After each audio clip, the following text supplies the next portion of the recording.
Madame la ministre, monsieur le préfet, monsieur le maire, mesdames et messieurs, Safran Helicopter Engines, que je représente aujourd'hui, est très honoré d'avoir été sollicité pour témoigner en tant qu'employeur privé de la région sur notre politique d'emploi et plus largement d'inclusion en faveur du handicap. Très honoré, mais surtout et en même temps très humble, car loin de nous l'intention ici de donner des leçons à qui que ce soit. Au contraire, agir pour l'inclusion est un travail de longue haleine. Il est engagé depuis longtemps maintenant pour Safran Helicopter Engines, mais la vigilance reste de mise pour assurer des résultats qui s'inscrivent dans la durée. Tous nos collaborateurs pour cela sont mobilisés. Je parle des managers, je parle des compagnons sur le terrain, des médecins du travail, des infirmières, les ergonomes, les moyens généraux de nos sites qui ont un rôle majeur à jouer, et j'en oublie certainement. De plus, dans ce domaine-là, on n'agit jamais seul.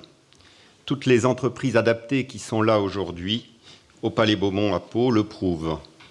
Nous travaillons avec certaines d'entre elles.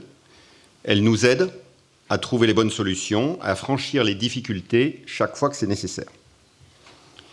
Safran Helicopter Engines emploie aujourd'hui près de 300 personnes bénéficiaires de l'obligation d'emploi, pour un effectif de 4400 personnes en France. Ça correspond donc à un taux d'emploi global de 7,2% et même 8,2% rien que pour l'établissement de Borde, à 10 km d'ici, qui est en quelque sorte le vaisseau amiral de l'entreprise. Ces chiffres font écho aux chiffres que, monsieur le maire, vous donniez tout à l'heure pour situer un petit peu le paysage et la situation, et parfois contraster des acteurs dans ce domaine. Ces résultats, durables et observés depuis plusieurs années, ont été obtenus par différentes voies et engagements. Tout d'abord, le sujet du recrutement. L'entreprise est engagée à recruter un certain pourcentage de personnes chaque année en situation de handicap. Pour nous aider, une cellule dédiée a même été créée, et non pas au niveau de l'entreprise, mais au niveau du groupe Safran, de façon à faciliter la recherche des profils RQTH qui sont en adéquation avec nos métiers, nos besoins, nos emplois. Et tous nos recruteurs sont par ailleurs formés à recruter sans discriminer, ce qui n'est pas toujours naturel de prime abord. Pour autant, trouver des candidats qualifiés n'est pas chose facile. C'est pourquoi nous nous sommes aussi donné des objectifs similaires en matière d'alternance. L'alternance est un recours complémentaire au recrutement, entre guillemets, sur les emplois dits classiques. 3-4 alternants sont recrutés chaque année, ainsi que des stagiaires, et un réseau de tuteurs qu'on a baptisé TCAP, a été créé en collaboration avec Total, que je salue ici, afin localement de former et d'accompagner des tuteurs spécialisés, mais aussi de leur offrir un lieu d'échange et de partage d'expérience. Deuxième volet, le maintien dans l'emploi. Safran Helicopter Engines n'est pas en reste effectivement dans ce domaine-là. Une fois l'étape du recrutement, je dirais, réussie. Nous avons mis en place là aussi des cellules dédiées qui visent à anticiper la reprise ou le maintien dans son activité d'une personne rencontrant un problème de santé au travail. Ces cellules sont pluridisciplinaires, médecins du travail, assistantes sociales, ressources humaines bien sûr, ergonomes et en tant que de besoin les managers concernés. Elles étudient les situations de travail compatibles avec l'état de santé du salarié, son handicap, ses compétences. Et peuvent être proposées en conséquence des aménagements de poste, une adaptation pour l'accessibilité au poste de travail, bien sûr, ou encore des mesures d'accompagnement à l'échelle individuelle, pas seulement par du traitement collectif du sujet. Appareils auditifs, optiques, équipements ergonomiques, alertes SMS remplaçant les alertes sonores, par exemple, des choses comme ça. Il faut des moyens aussi pour ça, donc un budget spécifique est alloué à cette cause-là chaque année dans le cadre de l'enveloppe d'investissement de l'entreprise. Notez que, et c'est notre philosophie, autant que possible, nous cherchons plutôt à adapter le poste de travail plutôt qu'adapter l'emploi lui-même, pour préserver toute l'employabilité de la personne. En complément de l'emploi direct dont je viens de vous parler, Safran Helicopter Engines collabore aussi chaque année avec une dizaine d'ESAT pour diverses prestations.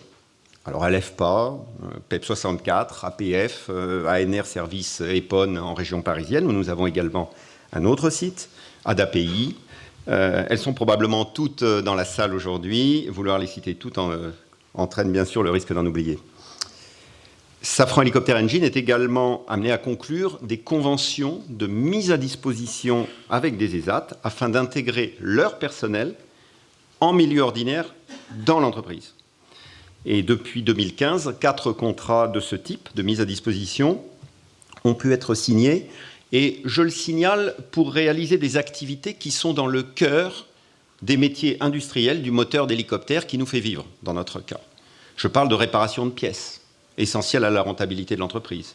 Je parle du contrôle visuel, je parle de l'entretien des outillages, etc. Plus largement, le 23 septembre dernier, Safran Helicopter Engine a signé le pacte, acronyme avec un Q, je le signale, pacte avec les quartiers pour toutes les entreprises, avec l'agglomération de Pau et avec la préfecture des Pyrénées-Atlantiques, pacte dans lequel nous nous engageons notamment à mettre en œuvre une politique d'achat responsable et de collaborer davantage avec les entreprises adaptées et les ESAT. Dernier volet, enfin, pour ce qui nous concerne dans ce témoignage, nous nous sommes engagés également dans la démarche d'entreprise handi accueillante. Donc l'établissement de Tarnos, sur la côte basque, qui est en cours de rénovation profonde aujourd'hui, s'inscrit depuis 2015 dans cette démarche de la norme AFNOR NFX 50 783. Pardonnez ces précisions un peu administratives. Non, derrière ce sigle un peu barbare, c'est surtout la norme qui statue sur l'accessibilité et l'inclusion des personnes handicapées. Ça, c'est plus concret.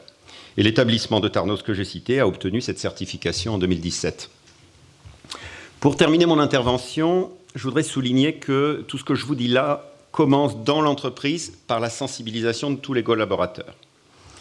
Chaque année, Safran Helicopter Engine se mobilise pour la semaine pour l'emploi des personnes handicapées. Pourquoi ? Parce que cette semaine, c'est l'occasion de sensibiliser l'ensemble du personnel sur le handicap visible, mais parfois le handicap non visible aussi. Ça permet aussi de mettre les salariés en situation, par le biais d'ateliers ludiques, on va jusque-là, de les orienter sur les dispositifs existants. Et puis aussi pour certains, c'est à la faveur de cette exposition du sujet via la semaine pour l'emploi des personnes handicapées que certaines osent se déclarer sans crainte. Ça nous permet également de faire intervenir les entreprises adaptées, les ESAT, sur nos sites directement pour promouvoir leurs produits et leurs prestations, bien sûr, mais aussi pour permettre un temps d'échange avec notre personnel. Et puis ça permet de fédérer les équipes internes autour de ce sujet qui finalement nous est commun. Et le 7 novembre prochain, Safran Helicopter Engine participera à la cérémonie de remise des attestations de compétences pour les salariés des ESAT à travers le dispositif existant qui s'appelle « Différents et compétents ». C'est l'occasion de soutenir la démarche entreprise par ces ESAT qui souhaitent reconnaître les compétences de leur propre personnel. Alors, j'ai parlé de recrutement et d'alternance, j'ai parlé de maintien dans l'emploi, j'ai parlé de collaboration avec les entreprises adaptées, j'ai parlé d'entreprises handi accueillantes. Voilà, je dirais en conclusion, 4 leviers qui sont très concrets, qui permettent de faire progresser la cause de l'inclusion dans le milieu professionnel, pour peu qu'on y accepte, bien sûr, d'y consacrer un peu de temps, de la détermination, de l'attention aux autres, je crois, et bien sûr quelques moyens. Madame la Ministre, Mesdames et Messieurs, je vous remercie de votre attention.